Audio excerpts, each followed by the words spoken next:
Welcome back to the 1009 podcast. This is a post-recording intro, I guess you'd say. This is just a Clemson episode, playing as it be. Because based off this weekend, what else were we going to talk about? I mean, there's still good college football games, but we're a Clemson podcast, so we got to talk about it.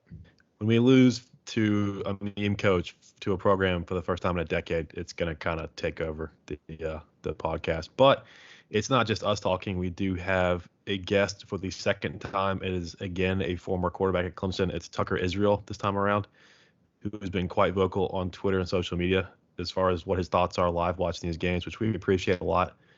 Him and I think Jacoby Ford have been pretty vocal throughout the year, especially late. And so we had just decided to get him on and just hear it in full. We talked about all kinds of stuff, really, with the game, with the program, what has happened, what should happen, what we think will happen. It's pretty wide-ranging as far as Clemson goes. So even for the fans victorious against us for the first time since some distant administration. 2014. Yeah. If you want to hate listen, we're going to have a lot of you to hate listen. 13. If you want to hear us, it was 13, yeah. So, I mean, if you want to hear us distraught in pain and just trying to stop the reeling from this, you're going to enjoy it. And if you're a Clemson fan, then I could not recommend it more. Just everything we think about it. Thoughts from a player that's been in the building. It was with Clemson for a couple years. And even from a quarterback perspective about what's going on with DJ and Cade and the rest of the team. So, it'll give a little bit of a longer one, but it should give Clemson fans some clarity. It gave me a lot more clarity too. It was therapeutic to talk it all out, and I expect this is going to be a pretty long one, but it's a good one. So, just grab some popcorn, go ahead and start listening. Hope you have a long drive to listen to. We'll probably we'll talk games Thursday when we get into conference stuff for the Slate Show and the conference championships and the next week at NFL. For me personally, after we lost, I just did not care. Right. Like, I had games on, but I was not paying a lick of attention. I couldn't watch football the rest of the day. Football just didn't. It just wasn't the same. So we've kind of healed now, especially after that. So like Bailey mentioned, we'll get to what happened outside of Clemson in the Slate shows maybe pretty quick. But without further ado, this is all four of us and Tucker Israel. Yep. And you know where to find us per usual. So enjoy. Yeah, Tuck, go ahead. I want to know your real thoughts. It's not like he's done a bad job. I just think he's been handcuffed with having DJ as a quarterback and realizing, like, I can only call these certain plays in the playbook. Like, right. The playbook's not open for him. And it's like the little few snaps that I've seen Cade play, yes, he's made mistakes. Yes, he's been put in horrible situations, but it's like even the play calling is like completely different. Yeah. So I'm like, I'm not blaming that like this whole season on Streeter at all. Coming into this, it was like 50-50. It was going to be 50 DJ slander, 50 Streeter slander. I went back today because I was at the game and I went and watched like the actual game, like on TV, so I could see the plays and everything. There was like 5 touchdowns that DJ missed that were like wide ass open, and not even the obvious ones where like Antonio Williams like running that wheel route from the jet sweep, which by the way, awesome play. And it was set up beautifully. It was set up beautifully by the fake jet sweep, like a beautiful play, which like good job Streeter. And then like we had that stop wheel route to the right side with Antonio Williams again for the touchdown. Like beautiful plays. The slant that Joseph Ngata, quote unquote dropped was on his back hip as he had a defender like had outside leverage. So like you throw it right here and like it's a touchdown. Mm-hmm. So I'm just saying he's been handcuffed for sure. Yeah, I'm with you. It's not a fire shooter by any means. You know what I'm saying? No. I don't know by any means. The thing about it is okay, and you tell me this, because obviously I don't know this question.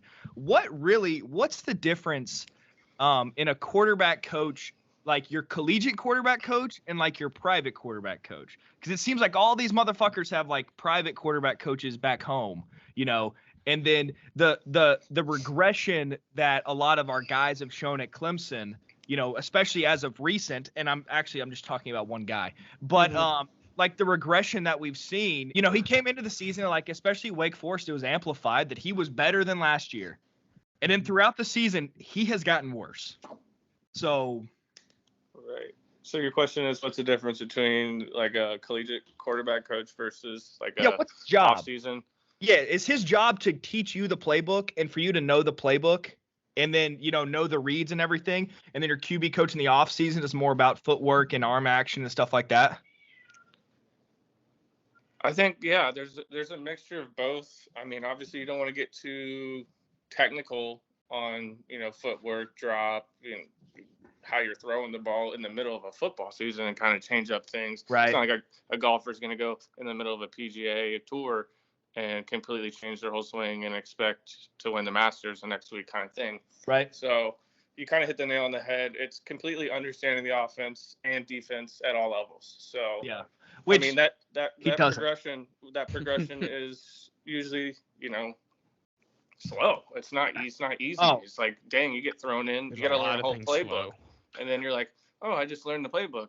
Now I got to learn defensive structure and, defensive line techniques and safety structure. And then it's like trying to put all those in together. It's not a perfect world where everybody learns that perfectly. So, that's ultimately, the offensive coordinator, quarterback coach's job is try to put him in positions where he understands the concepts and knows the defensive concepts that probably are going to be thrown at him when he runs these plays.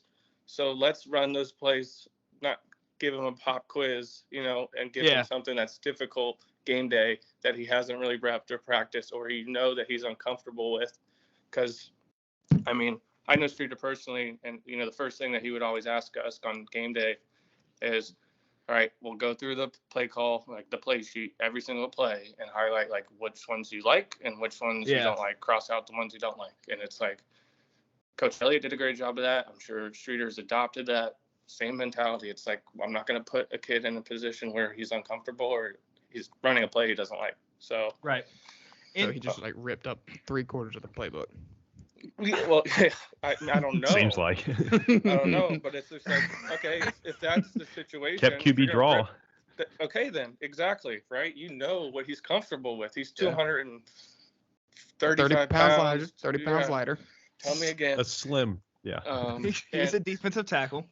Essentially, he's going to be able to take the hits, and it's like you've seen him run the ball. Obviously, he's not a deer. He's not running 40, 50. He's done it a few times when they have great play call and everyone fits the hat, and safety's misplaced, and he makes one guy miss or something, and he takes it off. But it's like, okay, it's not like we were running super spread offense, and I love Kelly, but it's not like we were throwing deep shots left and right, throwing the ball all the way across the field like we were with Deshaun or with Trevor. It's like, let's stick with the skill set that fits him best. And it's like, okay, a little bit more quarterback power run. Let's get him involved.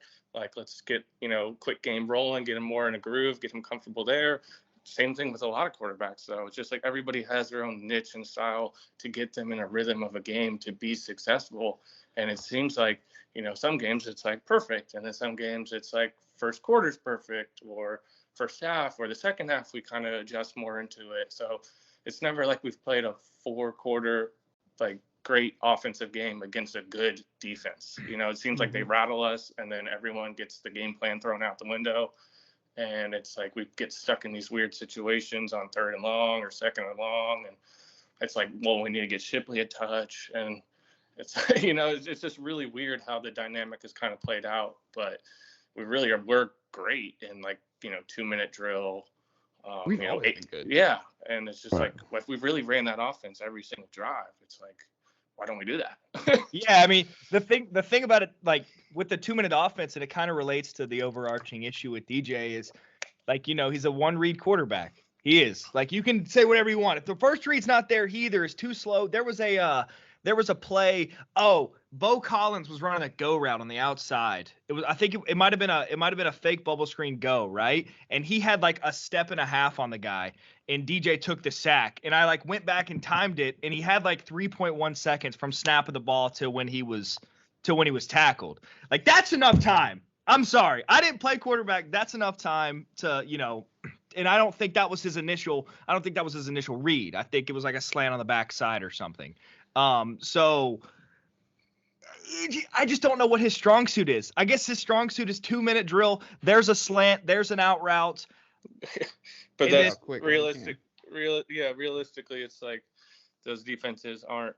You see why we are so good in 2-minute drills, because defenses only run certain types of defenses in those 2 minutes. So you kind of know what's going to happen. Yeah. So and I've said this. It's like if he knows where he's going with the football, if it's like his first read or pre-snap read, and he knows exactly where he's going with the football, he delivers it on time with confidence, and it's like, damn, that guy looks good. Right. If it's like, oh damn, my first read's not there. Right. Let me move to my next read. Sometimes he's like late, doesn't want to pull a trigger, and then he tries to get out of the pocket, and he's not a pocket guy where he can get out and, scramble, find some guy on the run and extend the play with his legs or his arm. It's just like you gotta know, you gotta be decisive, and I think that's what I've learned. That's like a strict word Streeter always use is like decisive. You gotta be you can be wrong, but be decisive. And It's just like at this point, it's like I'd rather you kind of pull a Rattler, like go throw 4 picks, but throw for 300 yards and 28 attempts or 32 attempts and but not up every other time. Good while you're doing it, dude. DJ will throw balls where I'm like, oh my god, that's a top 10 pick. Like I think 2 or 3 weeks ago, he threw that out route to the backside, to the wide side of the field, and I was like, Jesus Christ, like 3 quarterbacks can make that throw, right? But then the slant, the 3-yard slant over the middle of the field, he hits the guy, back hip, or the drop by Phil Moff on the halfback swing, like the ball's above his head instead of hitting him in the chest. Like it's those things where you're like, what are we doing? You suck. What? You suck. Oh, the biggest indecisiveness we saw Saturday was that pump fake. He tried to pull it back and it kind of left his hand at 5 miles an hour. That was almost so fumble. That freaking bad. The latest example of that, to where he's not decisive. Dude, I don't understand it. And once again, I'm coming at this as Brandon Streeter, I don't think is as big as the problem as I thought, because I saw guys wide open all game. And our running back is averaging 8.5 yards a carry by just going inside zone. So I don't think our offensive line is necessarily the problem. That little inverted veer, do you guys know what I'm talking about? The little inverted veer that Shipley broke for 60? That was a weird play. Tucker, tell me I'm wrong. I don't think Shipley was supposed to take that inside hole. I think that was DJ's inside read, right? That's why you DJ was in front of him. Yeah. You're talking about the 60-yard run by Shipley. I think where he kind of inside. He kind of DJ was kind of like a lead blocker there. Yeah. Honestly, I think that was supposed to be a pole. I think it was too. And Shipley just saw the hole that was supposed to be DJ's. That was supposed to be DJ's. And it ended up working out perfectly as DJ being a lead blocker. And I'm like, I wonder if they put that in there. That was no way. Moving to tight end. And and that goes back to my original kind of statement. Is like, I think they're literally telling DJ which read to do, pre-snap. Like, I think he looks to the side and they tell him what to do. Because that was like the most obvious hole for DJ I have ever seen. It's not. Streeter gives us a rule. Each one of us in the quarterback room. Go on. I did not get the poll rule. Deshaun got the poll rule. Of course he did. Kelly did, of course. I don't think Nick did at first, and then eventually. Wait, what's the poll rule? So like on zone reads and things like that, it's like give it away no matter what. Like if it's gray, like Deshaun and Kelly, you can keep it. Like you can make that guy miss, or like you're athletic enough, like kind of thing. For me, it has to be black or white. It's like in this case, it sounds like it literally was black and white. Who got the point, who didn't.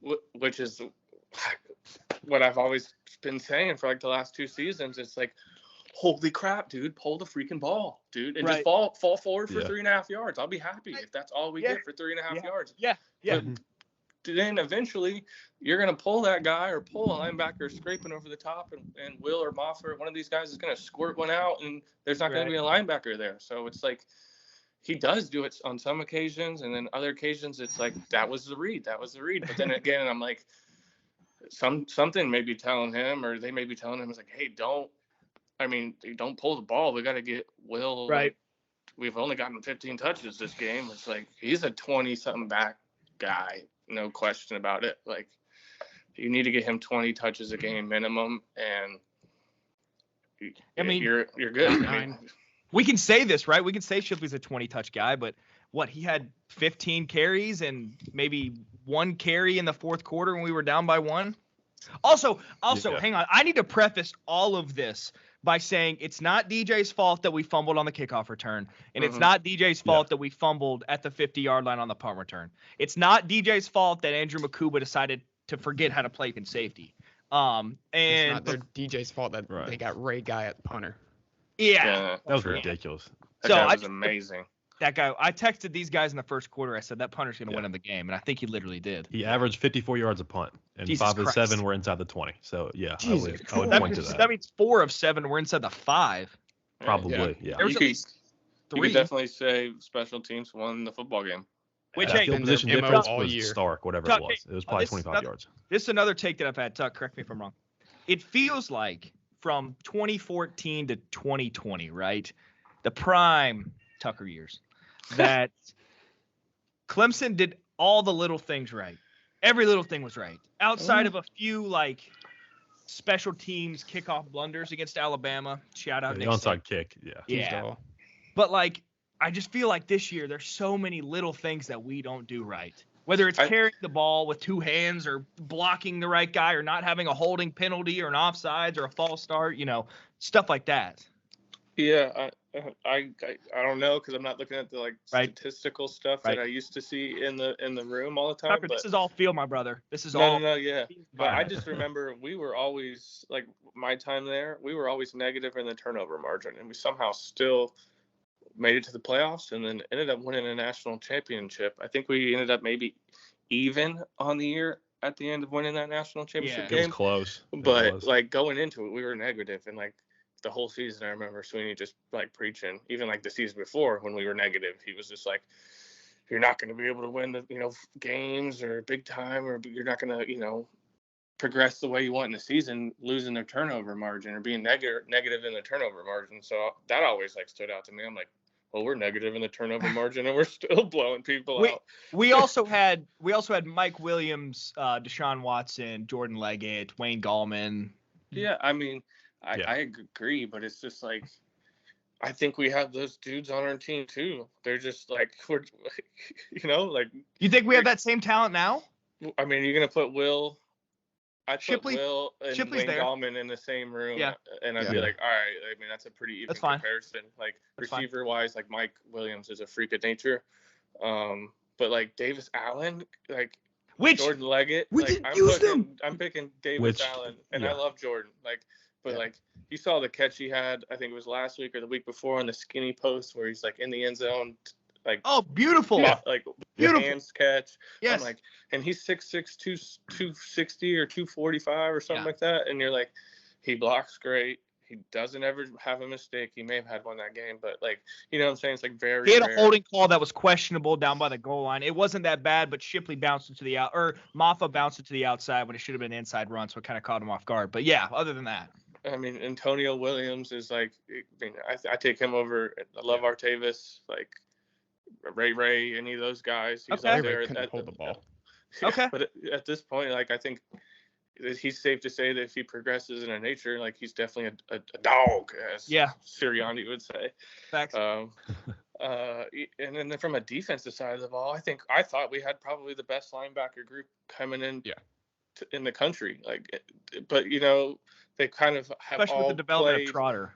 They've all played one of them has always played really great in the game, and the other two are kind of just they're out there, but you don't really hear them kind of thing. And it's just Trotter's come onto his own, and I thought maybe he was the third of the group at the beginning of the season, and now it's he's maybe number 1. You got Trenton Simpson just flying around, and then Barrett Carter, who's just a freak of nature. Trenton Simpson's probably 3 now. We thought first year he's top 15 pick. Trenton Simpson might be.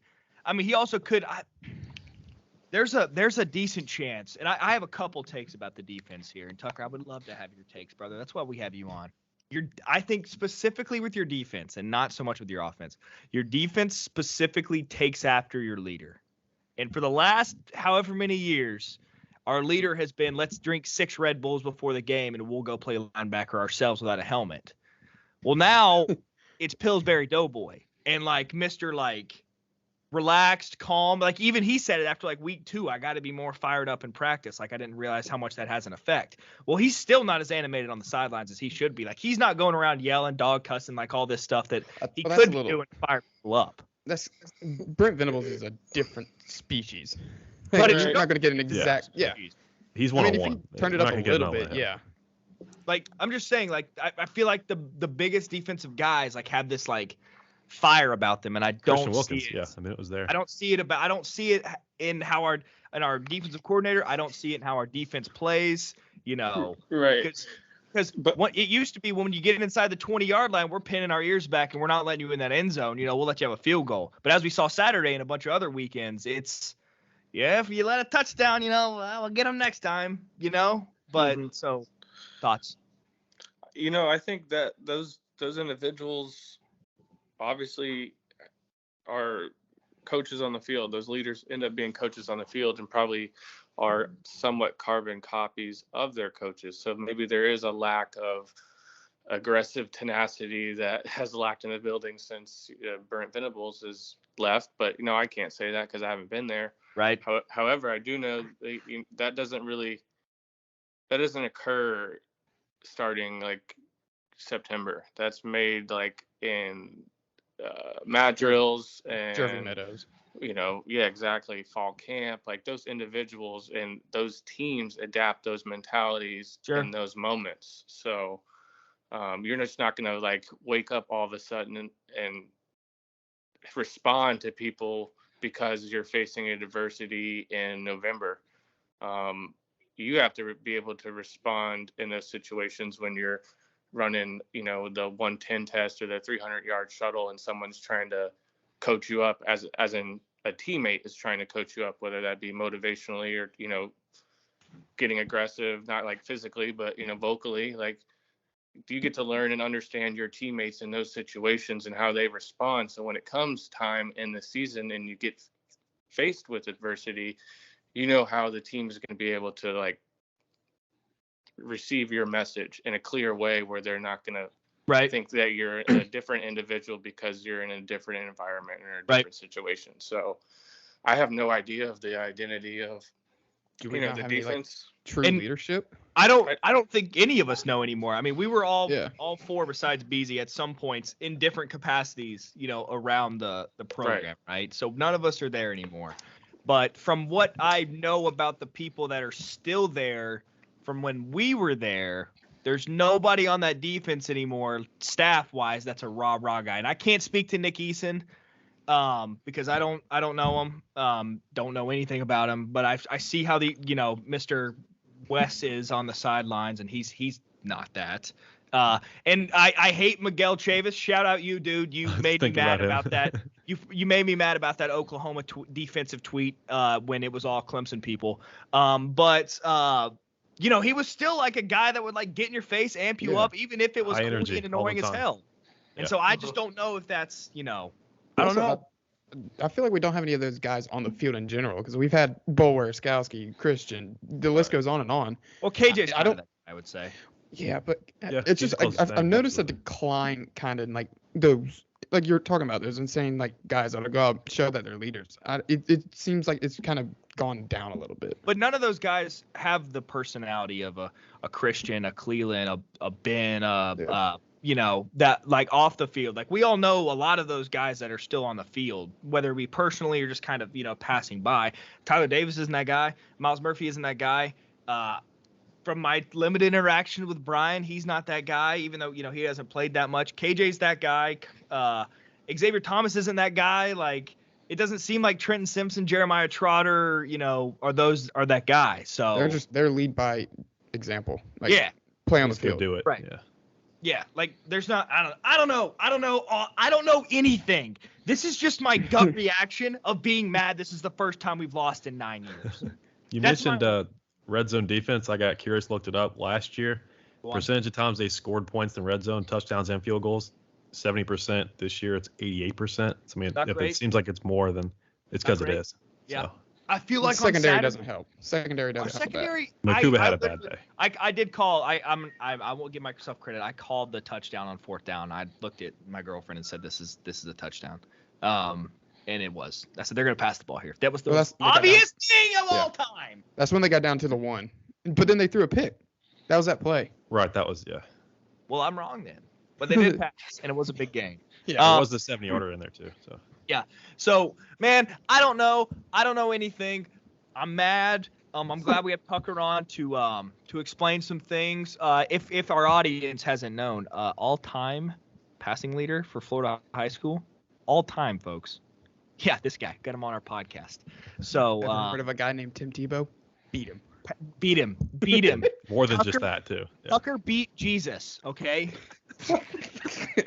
If we make a T-shirt, I will get that for my I'll make a entire T-shirt. God, we I'll need make a merch. South Baptist, Go Southern tonight, Baptist There family. are They will love it. 3 wooden crosses on the right side of the highway, and Tucker demolished all 3 of them. So that's where we're at as a podcast. We had Chase Bryce on earlier in the season. I love Chase with all my heart.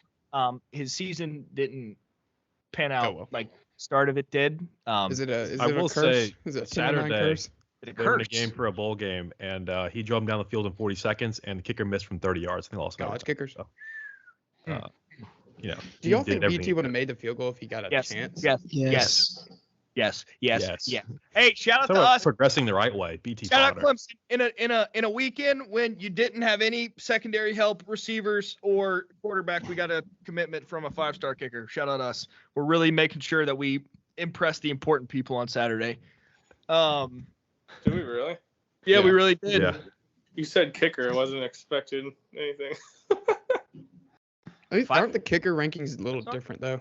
Yeah, they're ranked Yeah, so they're- based yeah. on other kickers and punters and Right. long snappers. Anyways, let's get back to Tucker. Okay, The guest.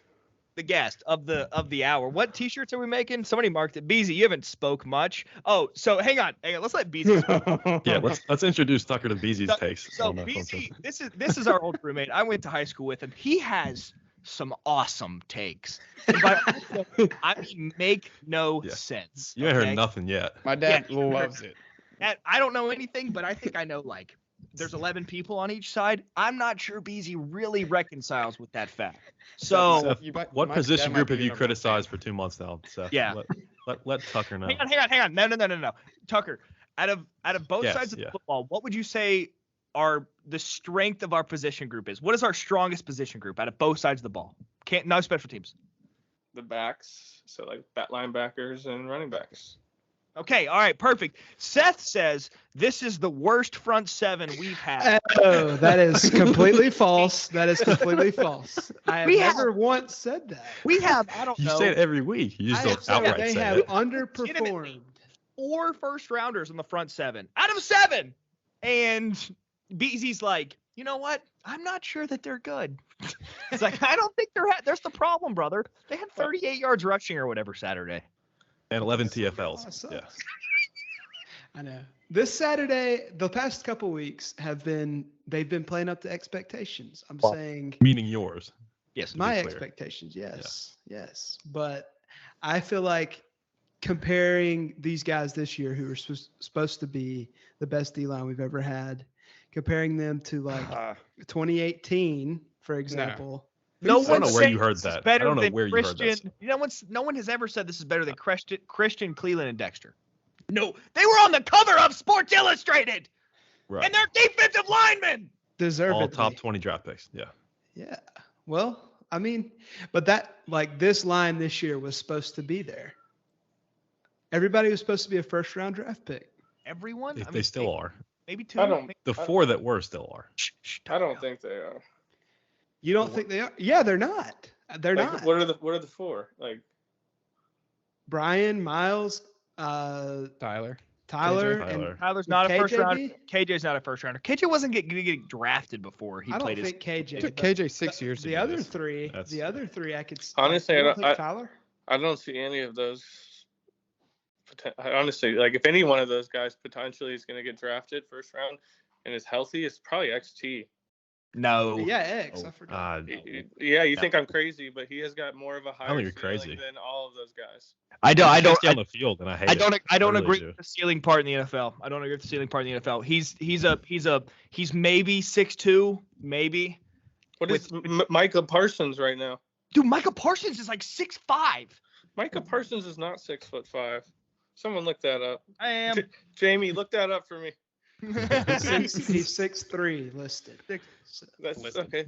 That's close to the pin there. Yeah, that's true. He's a legit 6. What's his arm length? Somebody check his arm length. Is he 33.5? He beat the cutoff? He's probably got long arms. Yeah, 31. He's got 31.5 arms. He beats. Does he beat X? I don't know.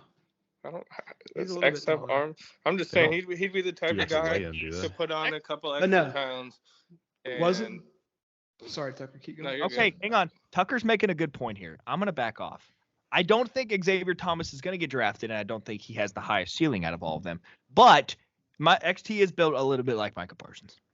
He'll make a roster if he's healthy and he gets a chance. He will make a roster. Yeah, I mean it's kind of insane that Justin Ross obviously didn't get drafted, but like it's like sometimes it's like if you look at like the draft boards, usually it's like some of them obviously are the most obvious guys that are gonna get drafted, and then like sprinkled in there, these are like these weird freaks of nature athletes that are like offensive tackles who played quarterback in high school and then played like tight end as they entered college, and then eventually put on like 40 pounds and then played left tackle. Like some of these like weird freaks of nature where like they haven't played too much, but they like there's so much more opportunity for them to develop and grow as a football player and in size. It's like I don't see Miles Murphy, considering he's played 3 years in a row, have considerable production or like what I'm saying, like where he's a first round draft pick kind of guy.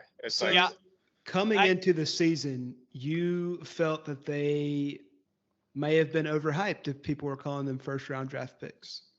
I wouldn't say coming into the season I felt like that. I felt like if they had progressed the way that they had, and I know Tyler had been hurt, so I was looking forward to seeing him kind of have a full, healthier season. And same with a couple other guys like Brian, but I mean, obviously Brian has a complete different situation going on than. Right, he had strep throat for 3 weeks. Well, that is, family situation. Right. That's been going on in his life for a long time. So you don't even know like how that's affected him in the classroom, like eating habits. Sports announcers talking about it every 30 seconds. No, like, and the drop. I feel so terribly bad for him and his family and everything. But like, I watch sports to escape, and that's a whole separate like issue and like, but whatever. Sorry. But so you were saying, I mean, I think those guys are all like have the potential, absolutely, and still do. But it's just like from like a 1 more year. Like some of them do. I mean, like for real. Tyler probably doesn't. He's a guy that's gonna just be a 2-gap NFL, plug and play. Round 3, stopper. 4, right away. I think he could squeeze into definitely a great Grady Jarrett comparison there. And that's like day 2 kind of guy potential for sure. Yeah. But I'm not gonna go down the list and name every single one of these guys and where I think they're drafted. I'm just thinking that they haven't played up to performance to be. Okay, so you agree with me. Yeah. You agree with me, Tucker. Yeah. He's like, the only player in this freaking podcast. I think they're great. I'm not downplaying any of their seasons, but it's just they like underperformed. Grady Jarrett was a 5th round pick. It's like KJ had like one great game to start the season. I'm like, okay, here he goes. Like, what I'm saying? Like, let's ride this wave the whole rest of the season. And then I was thinking like other guys would start feeding off that, like Miles, and and they have a little bit at times, but it's not like it's not like, oh my gosh, yeah, we need a guy that can be dominant where they slide a protection to one side to somebody's side, and then it's like, okay, well, damn, now I have KJ Henry coming off the edge and I'm blocking him with a tight end or a back, or what I'm saying. That's where you become dangerous, and like none of those guys have really stepped into that role, or like one of those guys have stepped into that role, and then kind of, but it's just I was just saying he had he would go quiet during some games. There's a lot of times where I didn't notice him on the field at all. I feel like, to Tucker's credit, like Xavier Thomas and a little bit of Tyler Davis sometimes is like the only like real quick twitch athlete we have on that front line. Like everyone else is just like prototypical, Stronger. like long and kind of leanish and strong as hell. And like, we'll just Can bend. can bend. Yeah. They're literally, that's it. They all bend. And there's no quick twitch like Xavier Thomas, which, to Tucker's credit, I'm backtracking, could be very good in the NFL. He is not a first round pick. Not a first round pick. No, I don't think so. I'm but telling like, you, if But- he had the Justin opportunity, Ross, absolutely. Hey, if he had the I could opportunity to play a Yeah. full season and be Oh. healthy, and he had 3 And- full seasons like we thought Yeah. he would, he's a top 5 pick. But there's a chance, I don't know to the extent of his injury, but like Xavier Thomas, I would assume gets an NFL draft invite. Maybe. He should. It's on, I it's still on think the he edge. should. But my point being is like I could see him running like a 4. I don't know his combine thing, but like if he ran a 4.39, wouldn't shock me. If he ran a 4.2 shuttle, wouldn't shock me. If he benches 27 times, wouldn't shock me. If he broad jumps, 11 feet, wouldn't shock me. Like, so there's a chance he could put up numbers and like, freak somebody out. He Be could have like, like "Oh, a I Vic gotta." Beasley type combine. or like that guy. Remember that guy from Penn State that had 0 sacks in his career and somebody took him in the second round? I think it was the Panthers, right, Bailey? Somebody took him in the second. Oh, with the weird last name. Yeah. Yeah, and now it's like dominating. Gross Because- Matos. Yeah, because he's an athletic. freak. Yetur Gross-Matos. Yeah. Yeah. So like, I fuck. Damn it, Tucker. All right. Yeah. See it happen. I looked on mock draft, just looking litmus test CBS Sports from today. Only one guy in the top round right now is Miles Murphy at 6 Yeah. to Detroit, which is, it's end of November. These things are going to change hourly. Miles is going in the top 15 picks. He's 6'6", 290, and he's He's going in the top consistent. 6. Right. Yeah. Mhm. Right. Yeah. You You know, what you're gonna get. As we Yeah. sit here, that's right. That's Miles looking towards Murphy is what, Miles Murphy is Cleveland Farrell, Mm. but like a little bit worse. Like I think, like in I thought college. they always look the same. They're built similar. Yeah. They wear the same number. I think. No, Cleveland's 99. Yeah. I don't know. Yeah. Mhm. I don't know. as far as like staff changes, I think not specifically, but like, do you think that needs to happen in the offseason? We don't need names, but like I don't just think in you general. need Yeah, I mean, I'm not getting into that, but to your question about staff changes, I won't say any names specifically, but I think it has become a point, and I think you've seen it across college football, where it's not about like Jimmys and Joes anymore. Like, it's not about the recruiting side. Like, that used to be a big thing. Like, Evaluation. it's about X's and O's, right? It's about being able to develop these kids when they step on a campus, when they're high school seniors essentially, and they graduate early, all the way to the time that they leave. So you're going to have to be able to teach these kids how to play, and not just say, all right, I'm going to go get Deshaun Watson and Trevor Lawrence and Tucker Israel. absolutely throw my name in that hat if you want. I should be on the Ring of Honor. No, I'm just kidding. You're not already? There's a hot take. There's the take. Yeah, maybe like on a sticky note up there or something. But No, I mean, listen, Tucker was in this. Me and Tucker are very Greatest similar in a lot of ways. sideline signal caller alive. I was Penny gonna say God, locker room. yeah. I was gonna say locker room guy. I was gonna say locker. Yeah, me and Tucker are both locker room guys. I'm Big definitely a P, locker room guy. Tucker was supposed to. Bailey got a little more famous, but yeah. Damn, that was mean as hell to Tucker. I'm used to it. It means he loves me. Yeah, true. Tucker, who was your favorite recruiting website for you coming out of high school? Oh, I could have answered that in so many different ways. I'm I looking don't- to see who ranked you the highest. Oh my I- God. honestly don't. I mean, I probably would have remembered a little bit a while ago, but this day and age, I'm struggling to remember things. So, not CTE related, but conversation. I think Is it DP related? I'm Oh, looking. Danny there's your fault, Hang on. Let's do our He favorite can't hurt you segment. anymore. This is a new favorite segment called TigerNet Forum Threads. Okay. Oh God. And this one is titled "Where Did Tucker Israel End Up?" And they said, "I know where Cooper and Johnson are, but can't find anything about Israel on the internet. We could obviously use him right now. ... This was in 2018. I was Thoughts? going to ask if it was last week, Bryant. but sure. 18. Yeah. Was I that supposed- graduated August 18, so I wouldn't have been there. So what were you doing October 1st of 2018? Graduated. I think I had a kidney stone. Nice. That There we was- go.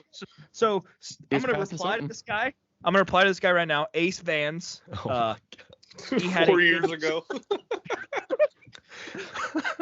He had a kidney stone According to issue. sources. Post reply. Okay, so that one's done. This is like that quorum thing. It's like real Tucker Israel. Tucker answers. Tucker Google's answered, yeah. Most questions Right. or most Right. frequently asked questions. That's me. This one said, this person knows what you were doing. They said you spent the weekend on Twitter whining about Kelly Bryant. And then they said, "Fuck him." FOCK. "Oh, Thoughts? here we go." Are you and Kelly Bryant friends? That's my dog. Absolutely. Absolutely. Come on now. Yeah. There's no question. I would never badmouth Kelly. And why This- would I? Does he have a specific? Does he have the receipts? I need receipts. No, but I'll find them quickly. This one said he's a punk after his little quote Twitter rants. Who cares? Enough said. You're getting clicks, sounds like.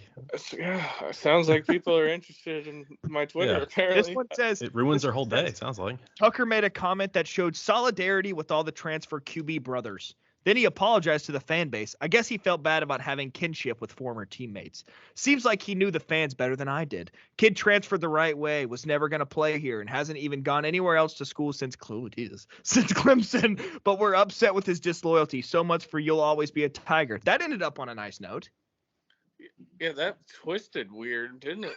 This is why message boards should not exist. I It's love like No, this is why message boards should Or exist. without anonymity. Because this is his train of thought there kind of got sidetracked, I guess. there's like whole emotional swings right in the middle of that. I mean, I'm glad these people are like, you know what? I'm gonna take 5 minutes out of my day. Just this one. post I this. just found the best one. Tucker, so you probably did test positive, but this one said he failed drug test and was kicked off the team. He didn't transfer. That is Ah. completely correct. There we go. This just in. Clip it. Where did Tucker Israel end up? We After found the other Austrian guy. Yeah, we got him. these people are so mean to you. I'm sorry. Did you ever Twitter Where search do you your find name? this? I don't know. Search your name. Yeah, I searched your name. That's the terrible. first thing that pops up. Yeah. Is it really? God This one says damn. after his quote stomach problems or during. That was legit, first of all.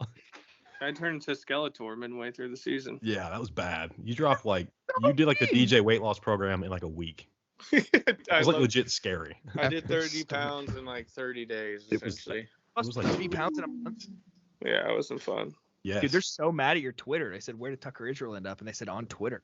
Show me your ring, brother. They have a Florida record? I don't think so. Someone said, Um, "Who is she?" Who's she? Tucker, did you ever Twitter search your name during the year? Twitter searched my name during the year. What does that mean? During Like the season. after during the season. Like let's say you just threw 7 touchdown passes, and then would you ever go on Twitter to gas yourself up? Because I know a very famous athlete that does that. In high school? Because I didn't throw 7 touchdowns in college. Career or game? Yeah. I was like, where are you going with that, Jacob? I never. I mean, obviously, like people would mention you. So Well, I know a prominent person that literally searches his name on Twitter. So I don't know if you did it either. there's not many people tweeting about me, brother. I'm not that Yeah, but back in interesting. the day, Tuck, you were 4 for 4, my guy. Career, 100%. a perfect passer rating. Ever heard of him? Tucker Israel. Thank you. I don't miss. He doesn't. You. All right, back to Yeah, Clemson. back to off-season Yeah, sorry. things. As far as Clemson's rigidity with not using the portal ever in the history of the program, do you think that starts to change as the landscape does, and Dabo kind of has to evolve with it to avoid not sustaining at least the 10-win threshold that we've established as a program? I mean, he kind of has continued it, even though he hasn't utilized the portal. But I mean, my hope would be, and I've kind of expressed this a few times, is like, I'd rather have a guy that's been in a, college locker room, gone through workouts, been on a football team, gone to class, understands like how to balance his life from a social, spiritual, emotional standpoint kind of thing than getting a 19-year-old kid. It's definitely like pros and cons to both, but I think there are certain needs in certain situations where it's like, hey, like we have a good program, but we're missing one or two puzzle pieces that can really separate us becoming an elite program for this season, not just like for the next 4 seasons, and especially with a portal that's open to the players, they can leave as well. So it's not like you're promised 4 years to be able to develop a kid when he can get up and leave his freshman year if he's not happy. So you're going to have to see some kind of change, maybe not super drastic like USC, Right. getting like 27 players or anything like that. But we knew our deficiencies coming into this year, and we could have very easily addressed those issues, whether it be, it could have been 2 guys. One of those guys could have been, your raw locker room guy. He may not even have to play. I mean, he may be a backup, but it's like if you find a guy that has, charismatic charisma that can motivate a locker room, even though he's not a starter, that those guys are valuable.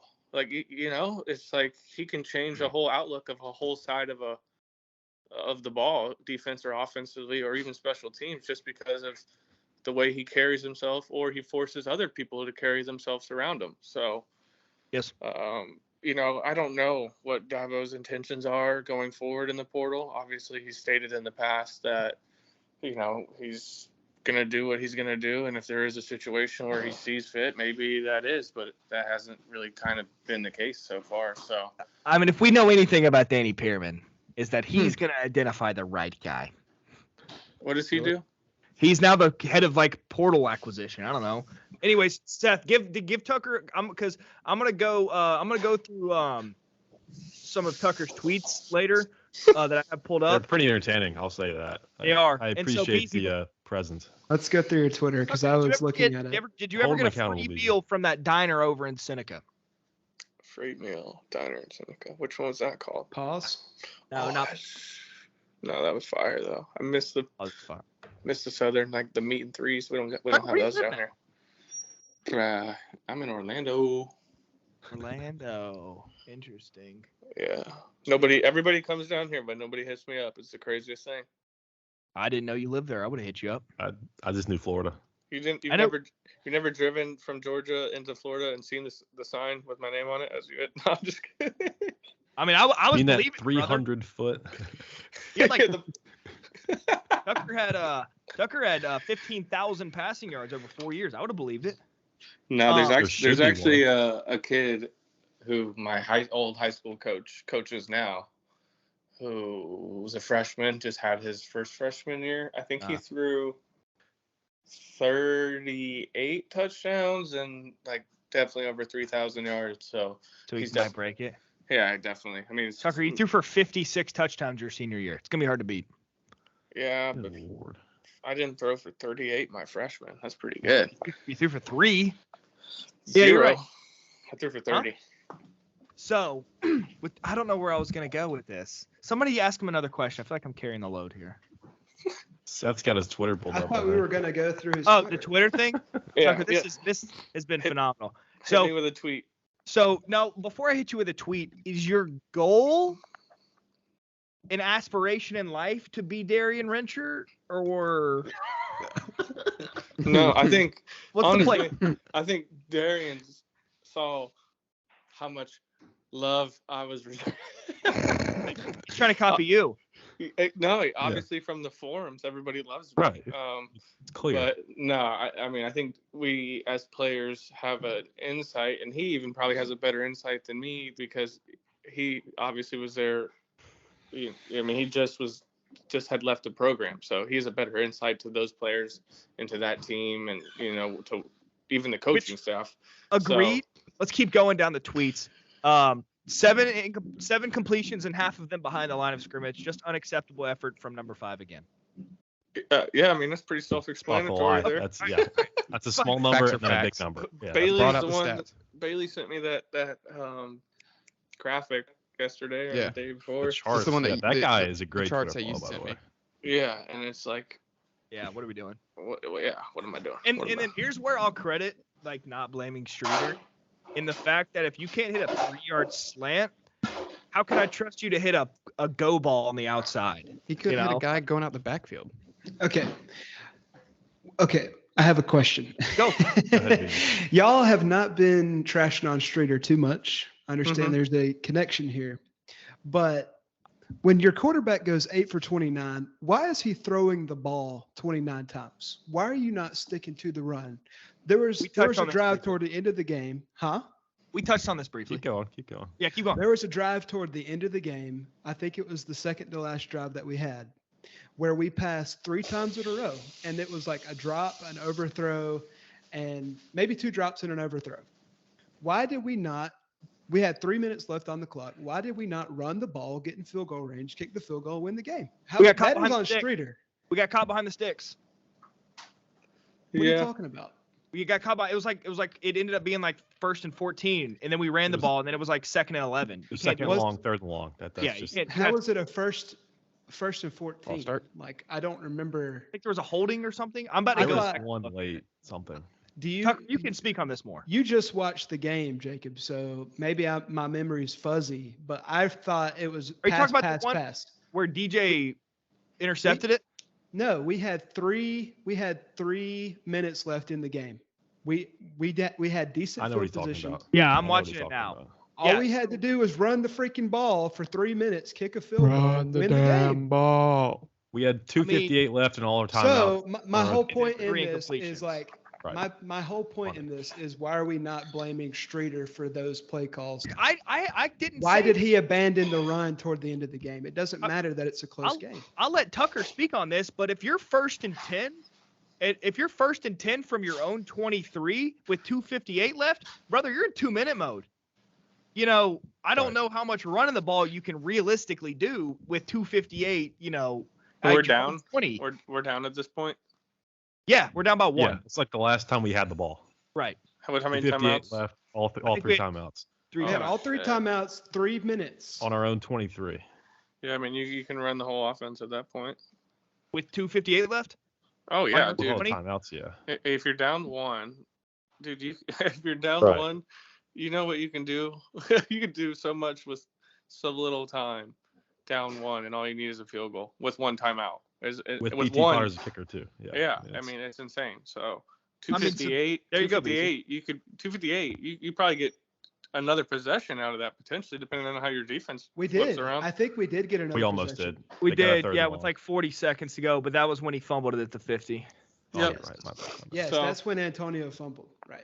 So that's what I'm saying. I mean, that's an eternity. So I think he's just thinking, playbook's open. You said what, incompletion or drop, incompletion or Three overthrows? incompletions. I'm going back right now, and I'm going to actually look at the 3 incompletions because I mean, because here's what I'll say: if the guys were open and he missed them, you can't say anything That's about not Streeter. Streeter. No. Yeah, you can't say anything if it's 2:58 and there were guys that were running open. That's a good play. My whole point though is when Shipley has 9 yards per carry, why are you Pretty not much. feeding him in those last 3 minutes? Why are you even thinking about passing the ball at that point? All right, so 2:58. Hang on. I think that's a fair point for sure. Sure. But I mean that's a fair point. Maybe it's just All right, okay. he hasn't been in. I don't think he's been in one of those situations as hasn't. an offensive coordinator. So maybe it's a learning experience for him.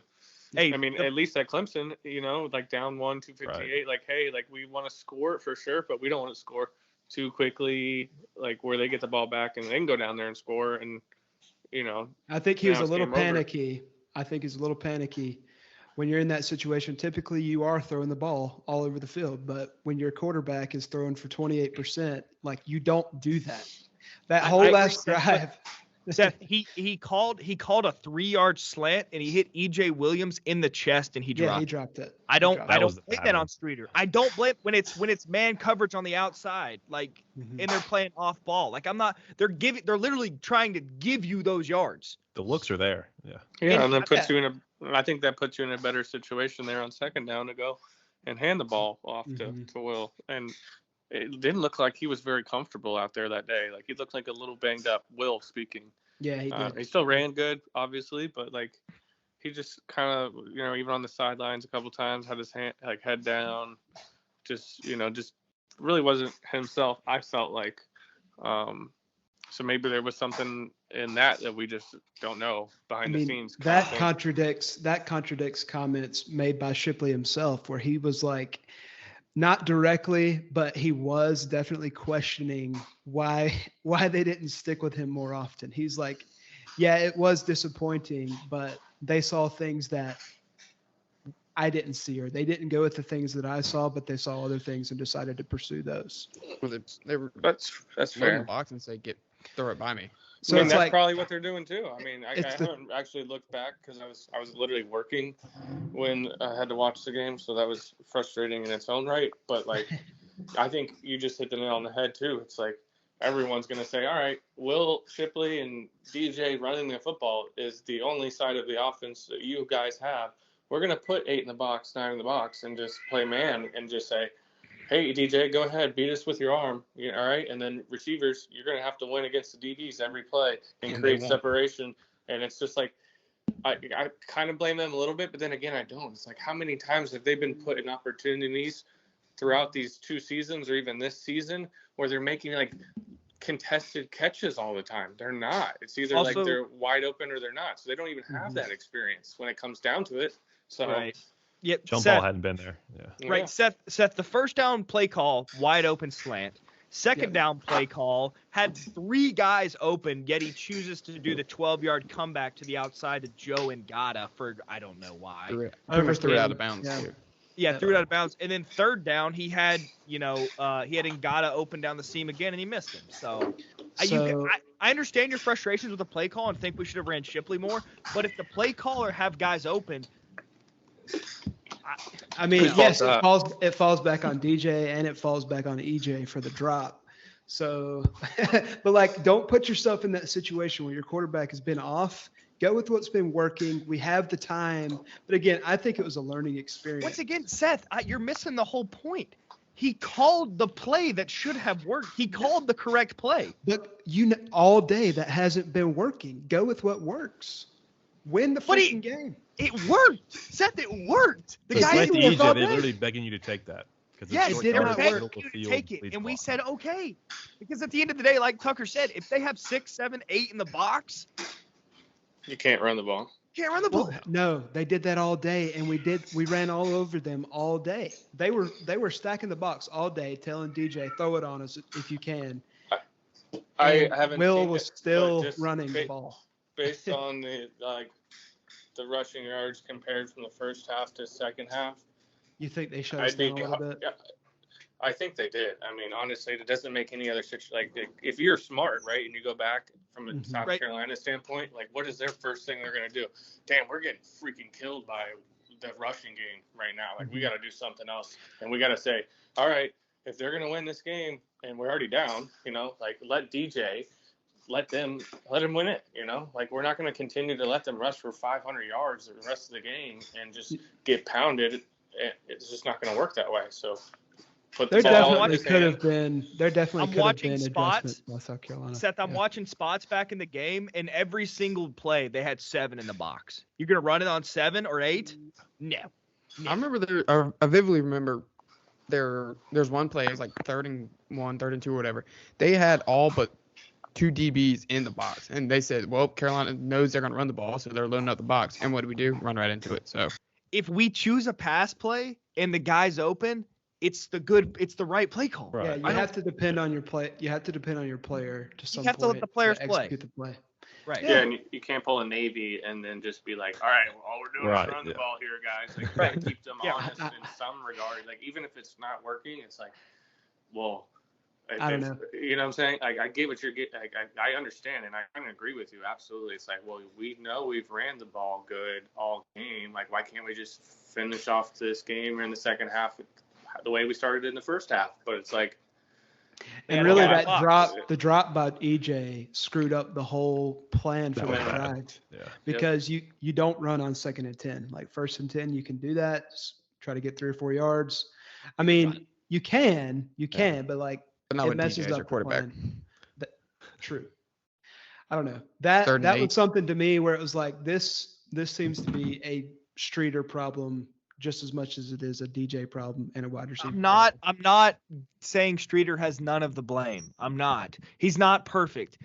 But watching the game back, I was, like I said in our text messages, I was fully prepared to come in and roast Streeter for running inside zone 9 times on first down.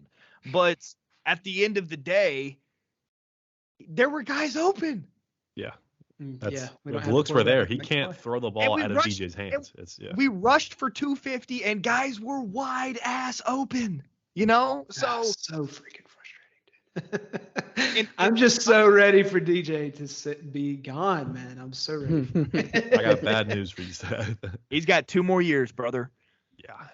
I swear, if he starts for another year, I'm done. Like, I'm not supporting the program. I bet you're not. Bull You're not. I am taking a year off. Hey, put that on a shirt. Yeah, put that on a shirt. Tweet that. I got a question. I got a question. Go on. All right.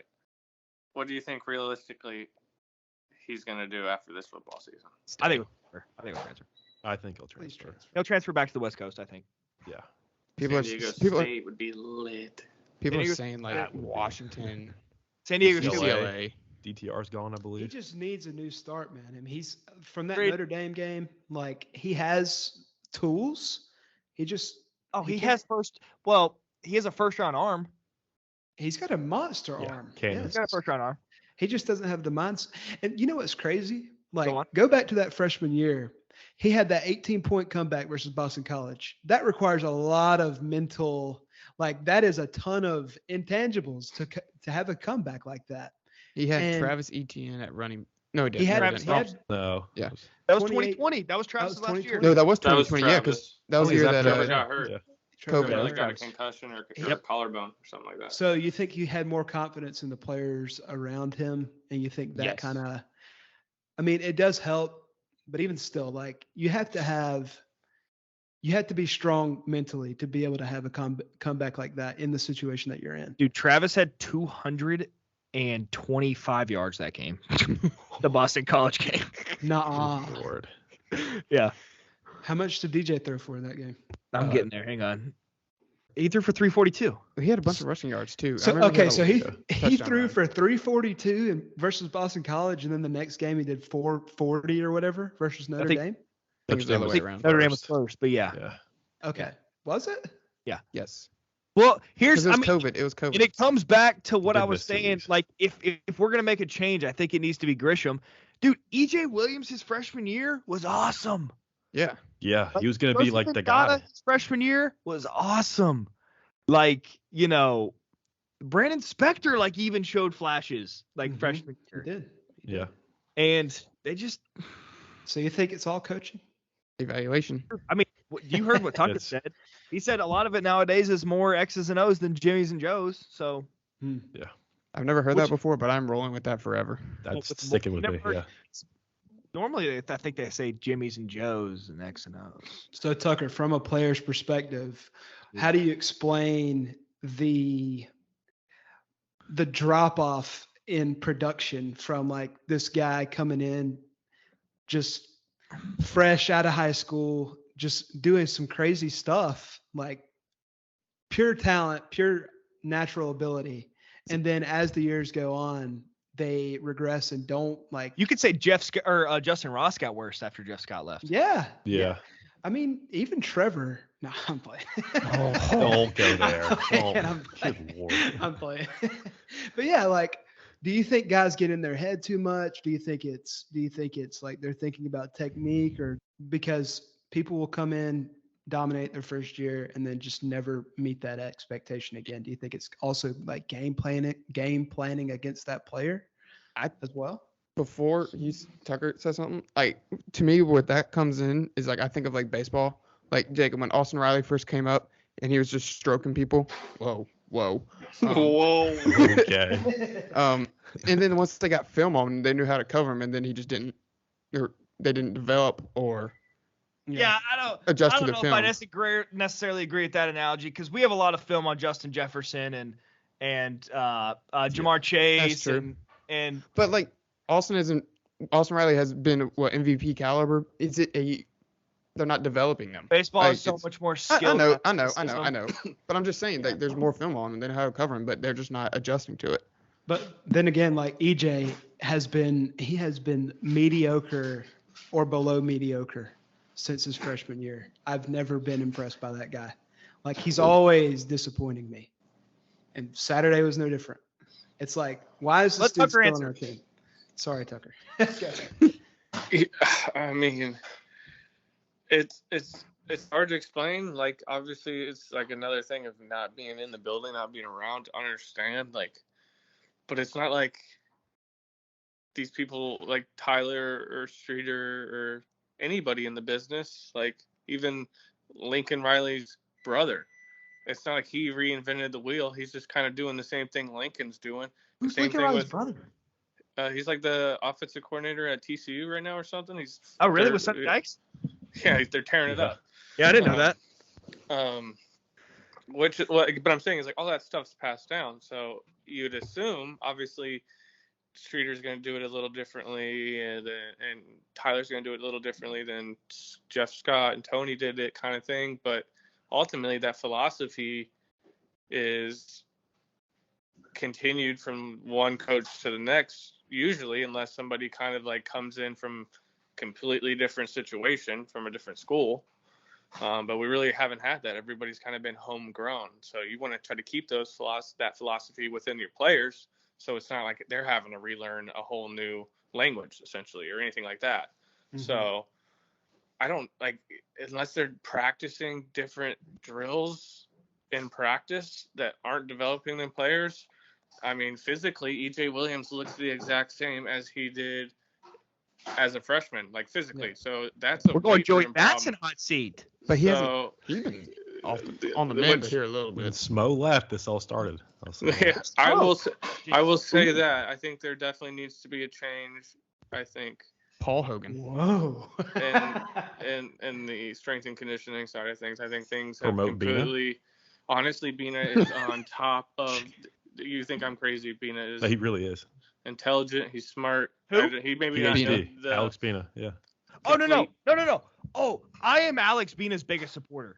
I don't think he understands the kinesiology, strength and conditioning side to an extent. Not saying he can't learn it. Obviously, he can learn it in a But he's probably not the guy that you're gonna sit there and like, all right, it's time to run these gashers kind of thing. Kind of like, bench 350. Yeah, he's not gonna rah you up kind of guy. But there needs to be a change, I think, just from like he's got a more progressive mindset from a health and recovery standpoint, but even from a strength and conditioning standpoint, I think and I'm not saying Joey hasn't done a bad job. I mean, he's led us to multiple championships, and we usually do pretty well. But I mean, EJ himself, if it's not Tyler working him out in the weight room, it's either EJ or his strength position coach. So, and I'm not harping on him, but if you were going to call him out, I just don't think he's physically changed. So that's more of a personal problem. Maybe these kids don't want to develop from an NIL standpoint. Maybe it's not a coaching standpoint. It's these kids have money in their pockets now, and it's a different situation thing.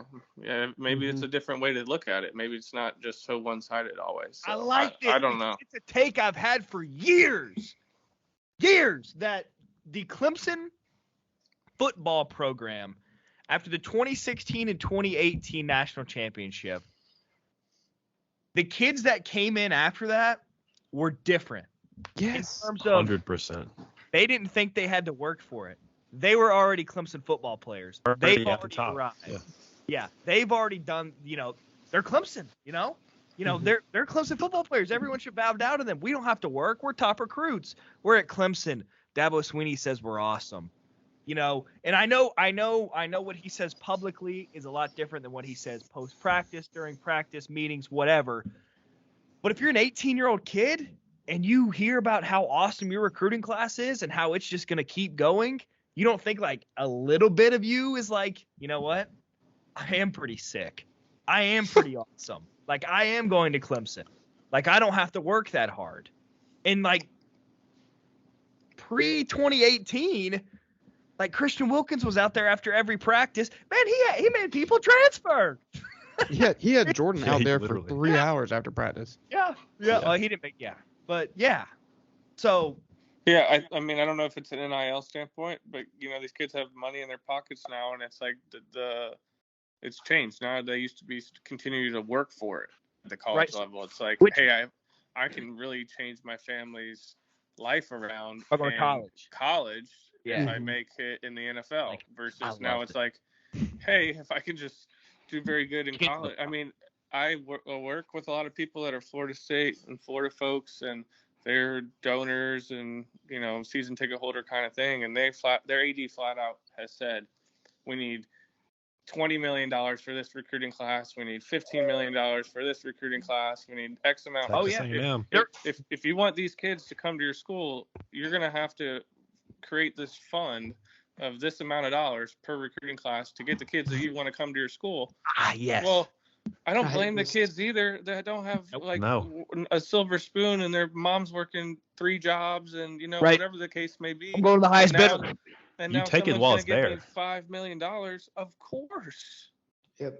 Of course. Dude, like I was talking to somebody today, and I was like, Matt Rule just went to Nebraska, and what part of a new coach's negotiation within a contract is okay? We'll provide you X amount of millions for an NIL collective fund.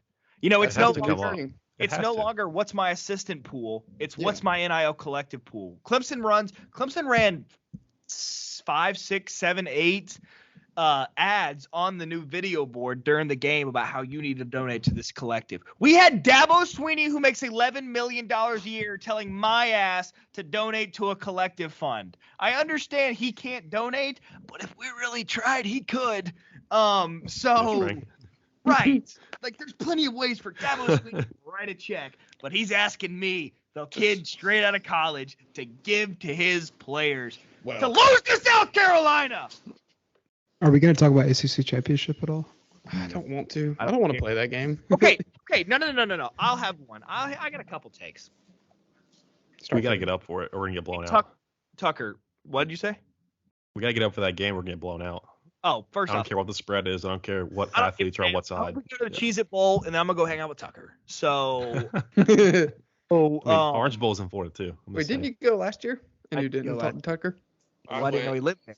Jake was trying to get on Outer Banks, so he was busy, too. Oh, yeah, dude. I hung out with Chase Stokes that game. That was cool. I forgot about know who that is. The guy from Outer Banks. The main tall, skinny guy. Yeah, he I don't know, whatever. Cool guy. Nice. But what was I about to say? Oh, I have a hot take that I forgot.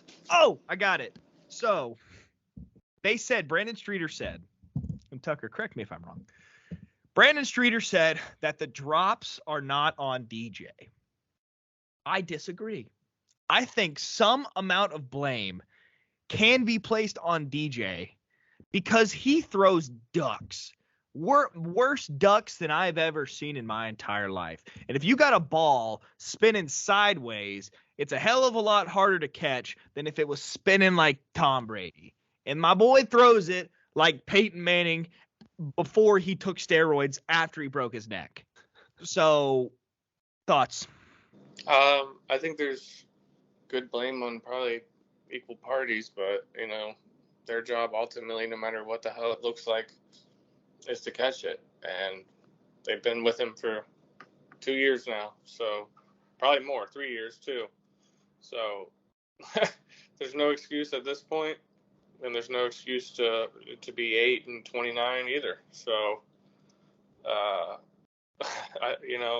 kind of agree with Streeter. It's not all on his fault, but it does hurt your confidence when you're putting the ball in good places, and not every throw is going to be a good throw. So you need your boys and you need the guys that are you recruited to be studs to make those plays. And I think Clemson, fan base and us have just gotten accustomed to receivers making, outstanding catches all the time and the routine catches, every single time. But now it's not the case as of recent, so it's just highlighted even more.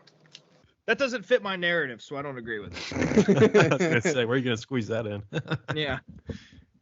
I would say that if Cade doesn't get a lot of snaps Saturday, I'm going to be very mad. I would really like to set the stage with the full playbook too.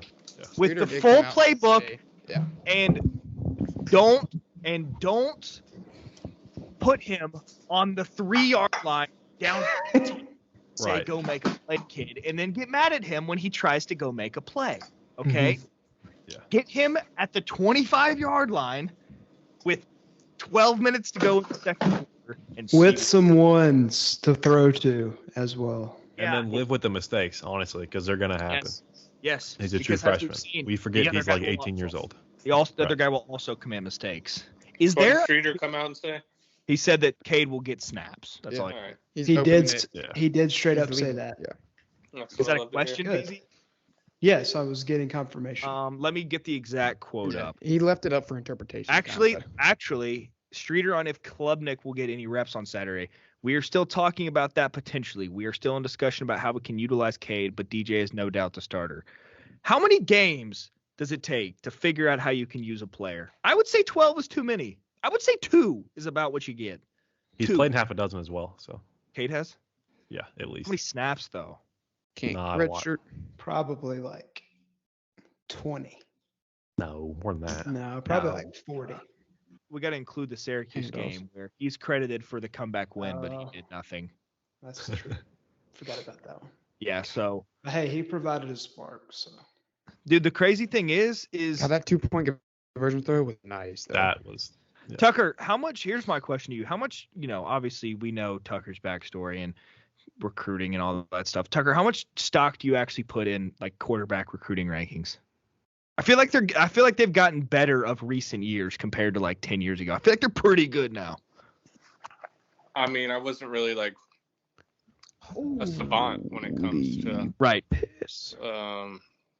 recruiting back in the day, but I don't really keep up with it much. I only really keep up with ours, and that's only probably through Twitter. So when I see somebody retweet something, I'm like, all right, we got somebody. I kind of. Man, you didn't even know we had a kicker today, so.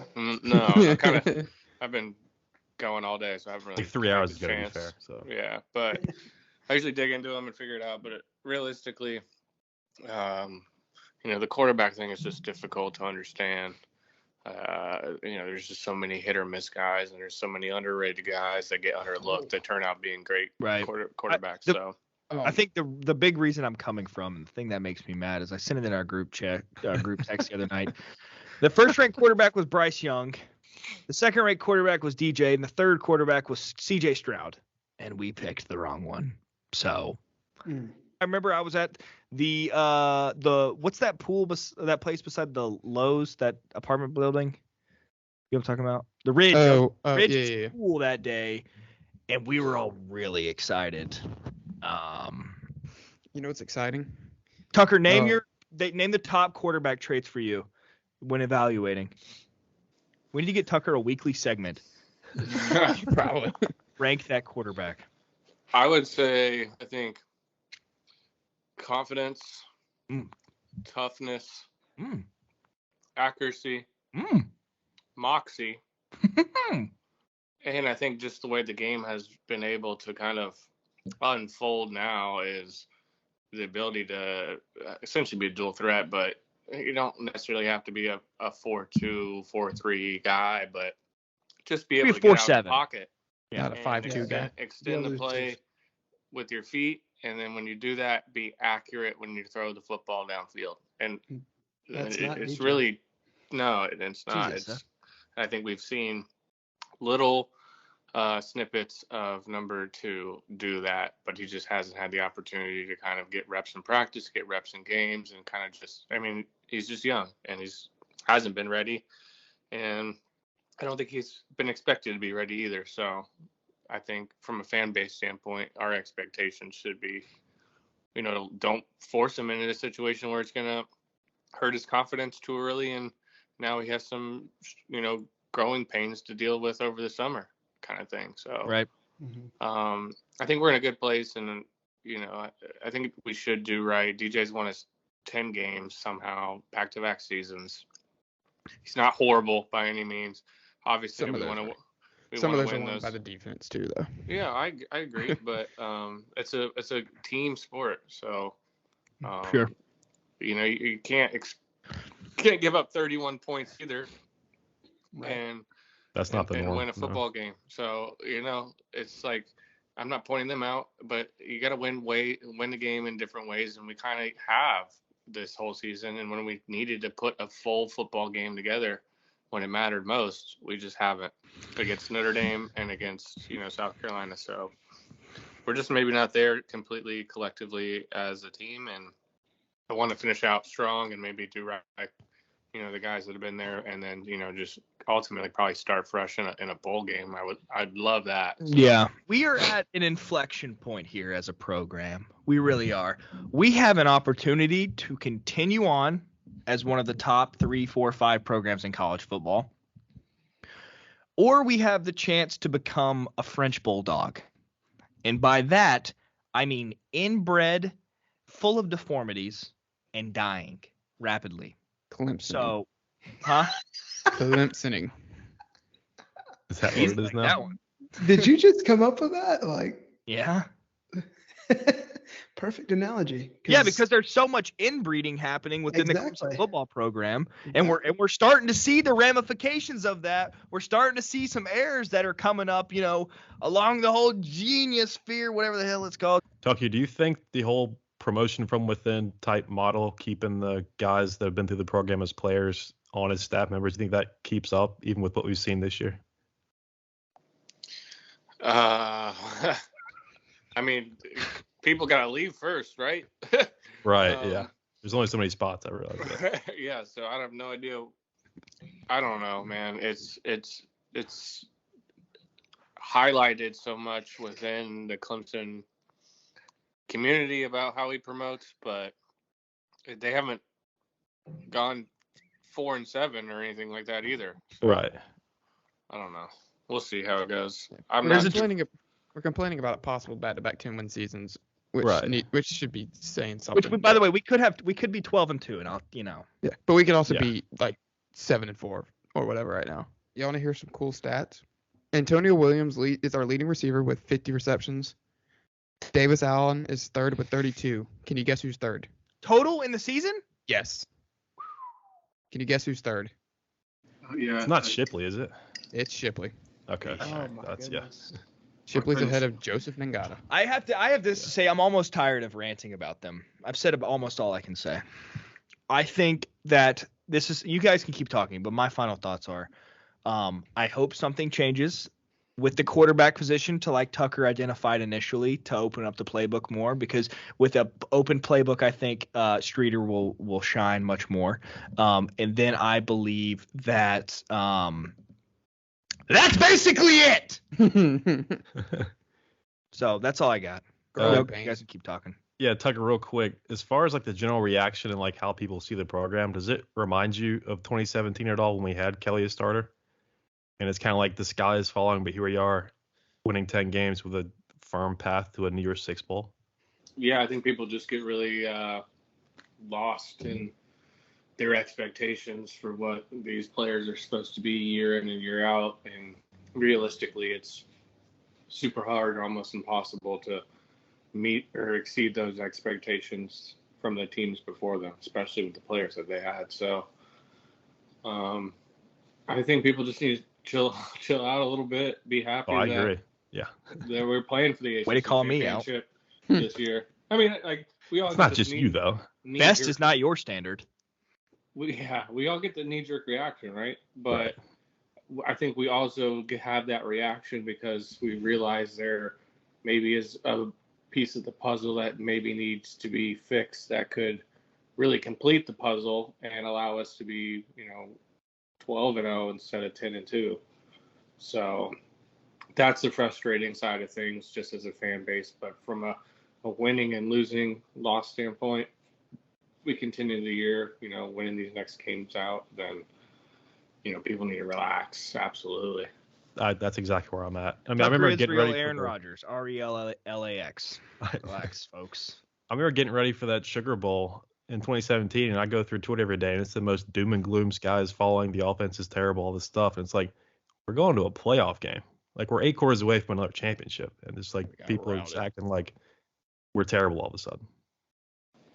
And they were proven right in that game too. So honestly, and it sounds like that, but being on the field and actually being at the game, and there was like a 14-point swing in that game that really flipped. They had a pick six, didn't they? Yeah, it was like weird. It was just really weird. We talking about the Alabama game? Yeah. Yeah, it was. Oh yeah, we could have won that game. We could have won that game. Yeah. We got our shit kicked in, but like we could have won this game. It's weird to say. Yeah, the chances were there. Yeah. That's what I agree with, and it was like even amongst all of that, we still were probably 3 to 5 plays if they bounced our way or that didn't happen or whatever the case may be. We were in that game, probably win that game, and everyone's like, oh, we need to change.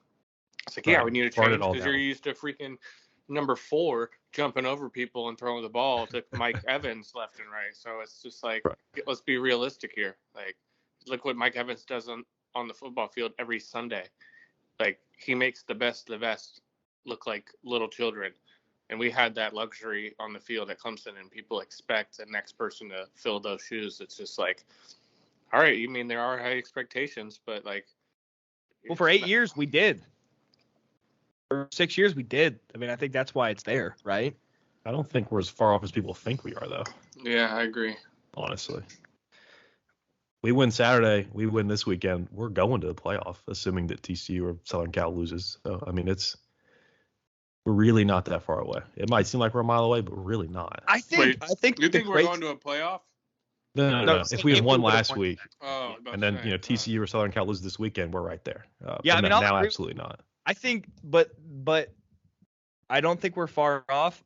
But I think the part that we're most far off on is the quarterback position, and that's the hardest to do. So in turn, we are far off. Yeah, but I mean, 2017 and now, I guess technically last year, you're coming off a season from a generational quarterback. Kelly Bryant's a hell of a quarterback. How are you far off at 10-2 when all you need to do is replace a quarterback? Like, there's a lot worse. Because the quarterback's the hardest position to fill, right? No, if you get someone in there decent, that's like halfway knows what they're doing. I guess. I mean, all those Alabama. You can literally make it to the playoff every year, and if we made it to the playoff this year, nobody would be having this conversation right now. You know what I'm saying? I don't know about that. But I'm not saying because of DJ, but if somebody, if Cade came in this year and he threw for X amount of yards and he threw for 15 touchdowns and 14 interceptions, but we were 12-0 going into the playoff. Everyone would be like, damn, it'd be great to have like CJ Stroud who throws 4 interceptions and 37 touchdowns, but like obviously he's not there. But we're that close from being 12-0 because of one piece, and it's like, make the change and I'll live or die. If I lose a game from a freshman quarterback who gave it his all to Notre Dame on the road, I'm like, it is what it is. Like, good luck next year playing us, buddy. Right. You know what I'm saying? Like, that'd be my mentality. I guess that's kind of my line of thinking too. Is like, I don't want to be stuck in this purgatory. I either want to get the next guy reps, or I want the guy in there to be good. And if the guy in there isn't good, and I have to live and die by a freshman quarterback and go 9-3, but hey, next year, we're real contenders because he just got 12 or 8 games in, and then the next year we're back in there because now that was like Deshaun. That was literally the flip flopping is what kills me. Beginning. That really is what it is. But you give these guys like 6 snaps each. My saying is because of what previous teams have done and the standard that Clemson University have set due to previous guys, the standard isn't an ACC championship anymore. The standard isn't winning a playoff game. The standard is winning the national title. I know how crazy that sounds, but it's really now not. the standard. We won 2 out of 3. I mean, And then anything other than that, we are going to have these knee-jerk reactions. Anything other than that, fans are going to be calling for heads. And that's how, by the way, that's how the football program has $100 million in revenue a season. It's not because fans like us don't care. It's not because there's this ambivalence about the program. It's because we have these knee-jerk reactions, and then I'm donating to IPTAY every year. I'm buying season tickets. I'm buying merchandise. That's where they get $100 million a year. And once your program is stuck in this purgatory, it's hard to get out of, because if we go 9-3, 8-4 this year with Cade Klubnik, everyone next year is like, ooh, we got to buy season tickets, you know. We got Cade Klubnik, the 5-star freshman, coming in. We got an easy schedule, even though I think we might play Georgia next year. But anyways, you know, like, I just don't want to be stuck in in purgatory. Like, what's going to happen? Just get the next one in there, or let this guy be good. That's my whole thing. Be decisive, like Streeter says. I mean, you got to pick one lane and stick with it. But We avoid Georgia next year. We do have Notre Dame at home. I was about to say we get Notre Dame next year. Notre Dame. Okay, I mean, whatever. I mean, Wofford, at the end of the day, college football, whether you like it or not, is won and lost by the quarterback. Oh, at the highest levels, it is won and lost by the quarterback. We saw that with Michigan this week. Yeah. Jacob. Quarterback, but he outplayed him that game. Yeah. And then, you know, last year, Stetson Bennett outplayed Bryce Young in that game. So the highest levels are won and lost by that. Like, I am very worried that Drake May is going to outplay us on Saturday. He's going to throw us. Yeah. Is South Carolina a better team than us? No. Is Spencer Rattler a better quarterback than DJ? Yes. Yeah. And that's what the difference was. Because they could not run the ball. Right. By the way, Spencer Rattler threw some dots. Spencer Rattler, might have figured some shit out. And I'm scared for next year. I'm scared that it's about to be a two-peat next year. Spencer Rattler's good. He's I just inconsistent. wish DJ's arm action wasn't so long. Why does it take so long? Baseball. I know. He was a pitcher. Yeah, that's fair. Yeah, He was a pitcher. Cheddar. But the funny thing about that is they don't even teach that arm action in baseball anymore. Like, they don't. Over the top. The long, go get a cookie jar out and come in. I mean, we're Keep that Cobra away from you. You know, that's what we teach nowadays. That way we're more. I mean, not gonna get into pitching, but that way, we're more on time. Everything's synced up, and it's a lot easier to be repeatable. I mean, this dude's reach back here and go here, and you have Aaron Rodgers that's boom, and Tom Brady's 25 years to make his arm action as short as he can. But Tim Tebow had a really long arm action too. He brought it all the way down. What? And he was dog water. He was terrible in the NFL. Well, what does that say about Tucker? Breaking those records. I said in the NFL. In high school, he's amazing. And Tucker was shafted for an opportunity. I think. I don't know. He wasn't given a fair shot. It's because he was under 6 feet. Hello, Johnny Manziel. Barely. Kyler Murray. Hello, Russell Wilson. Ever heard of him? Yeah. Careful. Recently, I'm sure. 2-time Super Bowl champ. Tucker. Just right. Recently, that's what I'm saying. All right. So last question of the day from me, Tucker. If you had to repick your college, where would you go? Am I playing football or am I not playing football? I can answer both of those. Both. Give us both. Miami's one. No, that's a good one though. If I'm not playing football, I'm going to University of Georgia, probably College of Charleston. Why? What? Why? Those are two vastly. Have you been to the College of Charleston for any extended amount of time?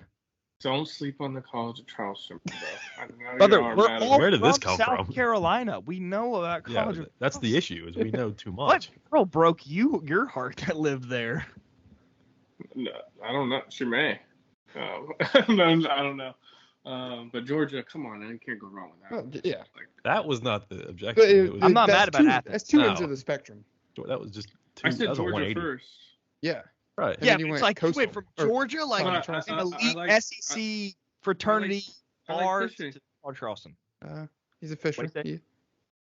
I like the area. It's a good, close to the water. You know what I'm saying? It doesn't feel like I'm at a normal university. I feel like I don't know. I've never been on campus. College Charleston is not near the beach, really. It's underwater. It's there. It's there, but it's not Dude, I feel like Tuck would thrive at Coastal. Oh God, yeah. Yeah. Get him a mullet. Yeah. Tucker would get beats immediately. And if I was playing, probably anywhere where Lincoln Riley was. He actually recruited me at ECU, and I really liked him. But then, oh wow, I did not know he was at ECU. Yeah. My best friend and roommate for a while actually went to ECU because of him, and then he left right before he signed. Sounds like a thing for him. No, Yeah. definitely he was. Yeah. But I mean, the guy was ahead of his time offensively, and they had like Still 60 points a game at ECU, and I'm They like, had a good wide damn, receiver. where's Who? Zay Jones? Yes. What and Chris Johnson. What disciple From- is Lincoln Riley of? Like what tree? I think he's his own disciple, my guy. Jesus. No, he had I to don't- come from. He came from Texas Tech. He's a Mike Leach disciple. He probably is somewhere around there, but He was at Texas Tech from a quarterback in 2002. So oh, there you go. That makes sense. He's Yeah. got his own twist on things for sure. And the Yeah, way he that does. I think we had an opportunity to get whenever we hired Morris, I think he was a candidate. Like that was the guy that I wanted. That's still a good hire. All right, damn, we got LeBron on this All right, podcast. LeBron. We got LeBron on this podcast. LeBron, what you mean? LeBron James. We'll explain later, BC. It's not that we don't believe you, but It's that we don't believe you. we don't Oh. believe you. All right, and then you would choose wherever Lincoln Riley is. So Oh, I Tucker is- really did because my cousin went to ECU back in that day. And I Oh was yeah, and watching I'm stuff. friends with the ECU AD, so I knew So- Lincoln would be this good. I just got the No, reference. that was- I'm a little Thanks. late. It's fine. No, you're good. Not as late as BZ, so it's fine. I'm watching this Monday Night Football game. She Oh just fuck, I scored. forgot that's on. Yeah, 13-0 Pittsburgh. Who they playing? Indy. Indy. Ooh, hot seat Jeff Saturday. When I say Bailey, the Colts might not score. Yeah. They have not What? crossed the 50 yet. So All they gotta do is run the damn ball. Tucker, were you here when Trevor was here? We crossed paths, but I was walking out of the door when he was walking in the door, essentially. But I wouldn't say I have any kind of like real relationship, but we keep in touch through social media every blue moon. Like, Oh. yeah, probably not during the season, as I do with most of my teammates who are. Who would you say is your most famous? Who was your best black friend from the team? That's racist. who have you kept up with the most since you left? I mean, I worked with a few for a while. I worked with Kendall Joseph for a while with GE Healthcare. I actually worked like side by side with him for a while, and we Medical traveled the sales United rep, huh? States. Yep. I worked with Jurgen. Richard. Sorry. Chris Register works for me, or used to work for GE as well. So obviously was in touch with them a lot just through being at work. But then I keep in touch mainly like with a lot of my roommates, like Mitch Hyatt, Skowski, Tanner Muse, actually Nick Muse. Like we're all in this like big group chat. So I mean, there's a lot of people, but I keep up mainly through like social media. I mean, even Deshaun, I think Cut that. I saw, I saw his Thanksgiving plate or something like that, and like message him. And The actual last thing, Tucker, predictions for Saturday in Charlotte. What are you expecting out of Clemson in a bounce back spot? shit, 5's playing probably 3 points, but Cover or no cover? what is the spread? Who's got it? It's like a 6.5. touchdown, isn't it? Yeah. Last time I Us? saw. Yes. We're up. Yes. Oh my god. I want to be not favored. Was there a total over under? Take the under. 63.5. Oh, Yeah. Take that under. the UNC guy can sling it. So Yeah. Drake May. if I had a prediction, I mean, I'm obviously rooting for us to win and thinking we're gonna win, but probably after this offensive performance, maybe like a 21-27 kind of score. What if Cade played 60% of the snaps? Worthwhile snaps. I think we'd have more. I think we'd have more field goals than touchdowns if Cade's playing 60% of the snaps. Why is That's- that? I just think everything gets tighter and harder down in the red zone, and not saying that we would get away from what we're doing, but if the defense is smart, they would know. All right, Cade's in the ball game.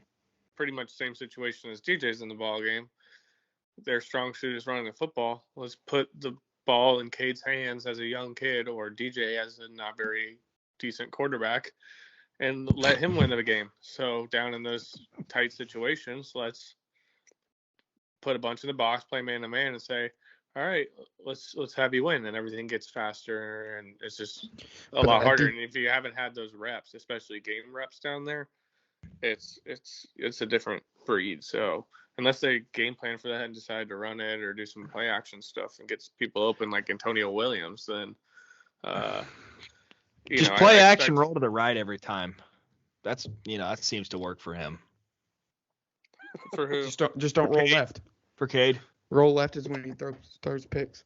Right. I mean, the fact that the kid made a freaking good play. Honestly, I'm not even. Do you know how hard that is to do?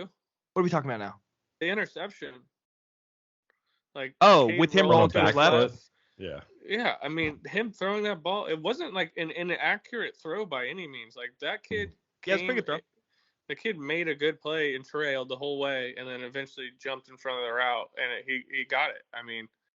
Well, once again, we asked a freshman to make a play, and he tried. So yeah, but in his own like 10. Yeah. The fact that he can even have the confidence to roll out and make that play in that situation is like kind of impressive, honestly. Even though it didn't work out very good for us, it's like okay, The kid has some balls. That kid kind of put it in a good position to play. Like he just needs to know.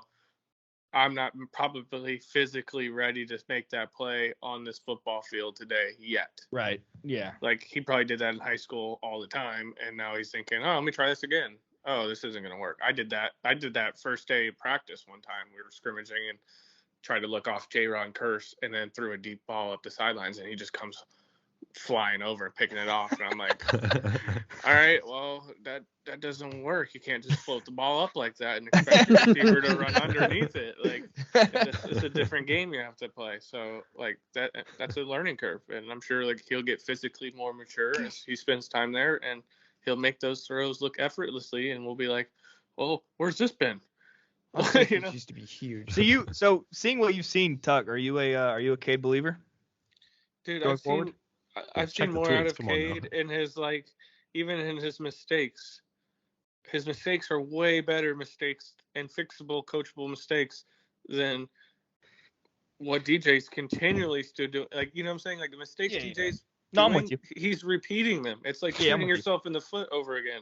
At least like Cade rolled out to the left and he didn't step up and make a pocket when up in the pocket when the defensive end or the linebacker came scraping and he took a sack. It's like that's an easily coachable thing to coach up. And it's like he's got the arm strength, he's got the talent, he can get out of the pocket, and you don't have to do anything crazy. When you start to do stuff where you think you're gonna be a playmaker, that's when you get yourself in trouble. Just hand them off to Will, get the run game going, use your legs, do play action off of that, make the zone reads, the correct reads. And throw the screen balls out there, and then eventually you'll soften them up and take a shot. And it's not like super rocket science, but like obviously it doesn't work out every play, because if it did, then everyone would be great offensive coordinators, But that's just not how it works. Yeah, I mean the first game against Georgia Tech, when he rolled out to his right and fit that ball in between the safety and the corner, like that was a throw that like haven't seen DJ make in 2 years, and that was like game one. So after that game, I was like, we can work with this. He's just fluid and natural. Yeah, it's fluid, right? Yeah, it just looks good. It looks clean coming out of the hand. My only problem is I've yet to see, and I don't know if you noticed this, I've yet to see him really like stand in the pocket. Like that's the only thing where he still looks like a true freshman. Deshaun and Trevor coming off the bus, they didn't act like true freshmen, but like Cade's still like a little bit skittish, like in the pocket and doing stuff. So. I guess that's somewhat of a reservation. He hasn't had any game reps either, too. It's like you're not putting him in position during practice to get hit. Right? Yeah. So, he hadn't got hit since like this time last year in his high school. Exactly. So and you're not getting hit by your high school teammates. You're getting hit by grown men, essentially, and BJ Goodson. So those hurt. From experience? From experience. That sounds personal. Yeah. Hardest person that's ever hit me. Was he a first rounder to the Saints? No, he went to the Giants or the Browns or something like that. Who was the first rounder? Linebacker. Who was this guy? Stephon Anthony. No, BJ Goodson was a fourth rounder. What about Tony Stewart? That Yeah. might have been it. God. I didn't play with any of those guys, but I played with BJ, and we were doing inside drill, and I did a quarterback power, and he just thudded me up, so he didn't even tackle me, so you can only imagine. Right. And I ran full speed, and it was literally like I had been running as fast as I could and just ran into, like, literally a brick wall. Like, as fast as you could imagine running into a wall, like, as a joke.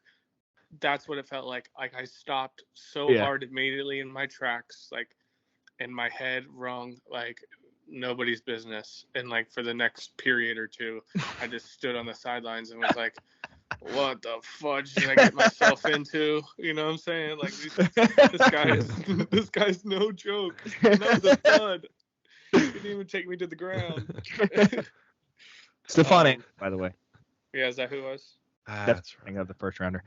Tuck, do you remember that?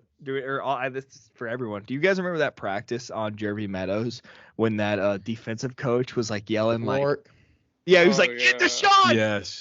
Yes. He made him run to the West end zone. Awful. No, because he wasn't supposed to be a coach. He was supposed to be like an He's an analyst. Now he's a D coordinator. He's actually like apparently brilliant. Didn't y'all say he was the only other guy that could run Venables' defense? No, that is the one that is currently coaching. No, I think he was a guy like that too. Zach Alley. I don't know. Yeah, y'all said Justin Foster said that. So. No, Zach Alley. What? Like, he's making a name, I heard. Really? Where is he now? I don't know, Troy or something like that. Jacksonville State. Really? He's a D coordinator at Jacksonville State. Yeah. And he looks in shape. Good boy. They're not dumb people. No. Yeah, but Andrew Warwick got yelled at because we actually had take his knee out. Compliance was out there too. Oh, really? Yeah, that can't happen. You're not supposed to be like only a certain amount of coaches are coaches, and right, if you're you can like just kind an of analyst, stand there. you can stand there and you can't do anything with the players. You can talk to the coaches all you want. I mean, that's your job. You're essentially analyzing. Yeah, that makes a lot of sense. I didn't know that. That makes a lot of sense, like reflecting in terms of like why those guys talk to us to go tell somebody to do something. Just grab you, look you dead in the eye, and be like, "Hey, you need to be able to get this guy." Right. One time, Venables yelled at me for talking to Trayvon, and I pissed myself. Friggin' Venables used me as like a blocking dummy one time. I think we all have a good Venables story, don't we? Yeah. There's a bunch of them. I miss him. I do too.